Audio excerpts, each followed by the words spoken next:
আপনারা যারা এখন নোয়াখালী, ফেনী, কুমিল্লা এসব জায়গায় ত্রাণ নিয়ে যাচ্ছেন,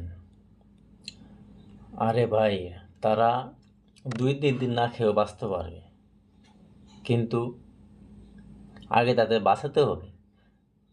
তাদের ঘর বাড়ি পানিতে তলিয়ে যাচ্ছে, তাদের বাঁচানোর চিন্তা আগে করুন। তাদের কেমনে বাঁচানো যাব?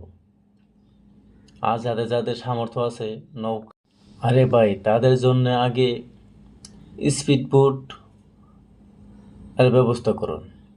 যাদের সামর্থ্য আছে হেলিকপ্টার ব্যবহার করুন। শুধু সবাই টান দেওয়ার জন্য ব্যস্ত থাকেন, মানুষ মারা গেলে টান দিয়ে তারা কি করবে? 3-4 দিন মানুষ এমনি বাঁচে, না খেয়ে বাঁচে, এ কোনো সমস্যা না, আগে তাদের বাঁচান।